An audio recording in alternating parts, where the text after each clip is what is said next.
عندما ترون الألوان الألعاب النارية في السماء فاعلموا فأن الأنصار المولودية يحتفلون بنادي عميد الأندية.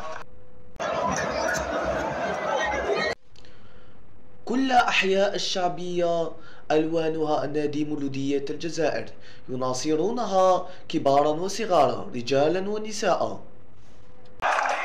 مشوار في المستوى، لأن ملي بدات السنة وهما اليوم ينخسروا إلا مقابلة واحدة، وراهم الأولين بن 11 نقطة وقيلة ولا 10 نقط. حب يقول بلي مشوار محترم جدا.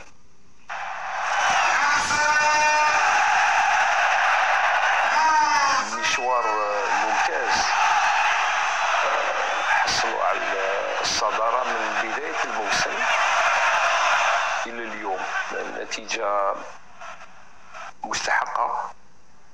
فريق اللي كان حضر روحو باه يدير الاحتفاليات تاع المئوية تاعو في 2021، ولكن مع وباء تاع الكورونا أجلوا الاحتفالية. راح نظن يحتفلوا باللقب الجديد هذا تاع 2024.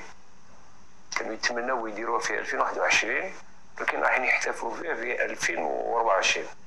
نظن بلي السنة هذه المولودية راهم في مستوى كما كانوا يتمناوها آلاف تاع الأنصار تاعو. بداية الموسم وحنا مركزين على باش تكون المولودية في هذا الشيء اللي راهو فيه، ان شاء الله ما نكونوش مقصرين. يتبقوا يتدربون في مقر النادي حتى أصبحوا محترفون وحققوا نتائج إيجابية بالبطولة الوطنية الجزائرية.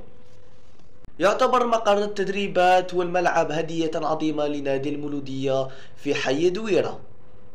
اللاعبين هما صح، ما راهو المدرب ما يكذب عليك بالقاوري يقول لك سي لي جوار كي فولونترين. اللاعبين هما اللي يديروا المدرب يجيب البلوس، يجيب سكول تاكتيك ديسيبلين في اللعب، هذا المدرب. مي صح في الملعب تبقى الحل في يد اللاعبين، وكي يكونوا عندك لاعبين في المستوى يجيو لي ريزلتا، وكي يجيو لي ريزلتا يجيو الناس، يجيو الشعب، وتجي الفرحه، وتجي الغنى، وتجي كل شيء. الأنصار يتنقلون بالآلاف في كل مباراة من ملعب إلى آخر.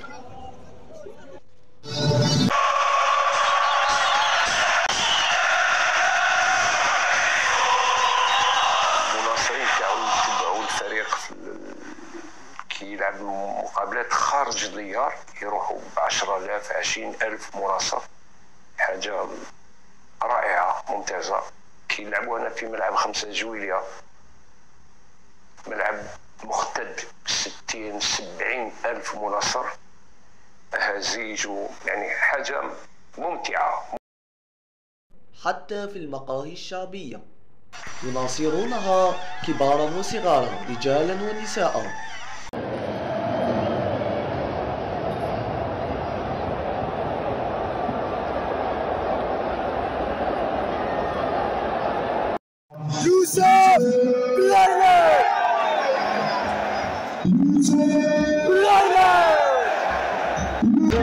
فألف مبروك لعميد الأندية.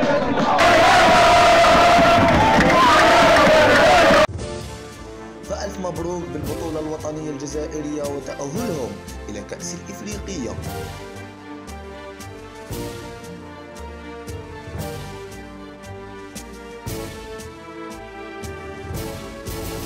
هذه الأغنية التي يفرحون بها الأنصار مع اللاعبين.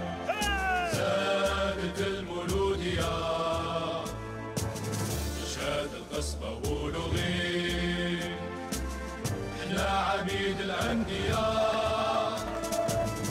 مزمن واحنا معروفين.